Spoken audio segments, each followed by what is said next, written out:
వెళ్ళాలా, వీళ్ళ పైన వీళ్ళు వెళ్ళేటట్టు అన్నటువంటి ఒక సిస్టమ్ని మెకానిజం తయారు చేశారు. ఆ మెకానిజంని వాళ్ళు వాడుకోవడానికి ఒక వెసులుబాటు లభించింది.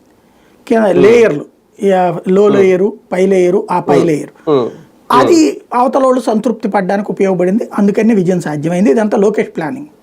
సార్, ఒక రకంగా అధికారులు ఉంటేనే ఇలాంటి కోఆర్డినేషన్ సాధ్యం అవుతుందా? ఎందుకంటే గతంలో కూడా జగన్మోహన్ రెడ్డి గారికి అధికారులు ఉన్నప్పుడు 4-5 ఇన్ఛార్జీలు వేయడం, రీజనల్ కోఆర్డినేటర్లు వేయడం, ఇవన్నీ చేస్తుంటారు కదా.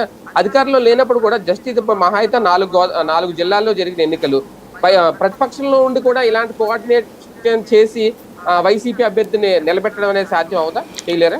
ఇక్కడ నేను ఇందాకనే చెప్పాను కదా, వీళ్ళకి కొన్ని నిర్లక్ష్యం వైసీపీ. అందులో వాళ్ళు మొదటి నుంచి లేరు ఆ సిస్టంలో. బట్ వీళ్ళు ప్రతిపక్షంలో ఉన్నప్పుడు కూడా గెలిచారు కదా. ఇప్పుడు ఇదే తెలుగుదేశం ప్రతిపక్షంలో ఉన్నప్పుడు కూడా గెలిచింది కదా 3 సీట్లు. అదే సమయంలో భారతీయ జనతా పార్టీ గెలిచింది కదా ఒకప్పుడు మాధవ్. కాబట్టి ఇక్కడ ఏంటంటే ఎవరు కోఆర్డినేట్ చేసుకోగలుగుతారో వాళ్ళు. ఇది ప్రతిపక్ష కొన్ని పార్టీలు చేయగలుగుతున్నాయి. ఇప్పుడు కూడా చూడండి, టీచర్ ఎమ్మెల్సీ గెలుపులో బీజేపీ కీలక పాత్ర. అక్కడ జనసేన తెలుగుదేశం మద్దతు ఇచ్చింది, రఘువర్మకు కాకుండా దామోదర్ నాయుడికి మద్దతు ఇచ్చింది బీజేపీ. అందుకనే అచ్చెన్నాయుడు గారు అబద్ధం చెప్పలేదు. అశ్వత్థామ తరహాలో కూటమి గెలిపించింది.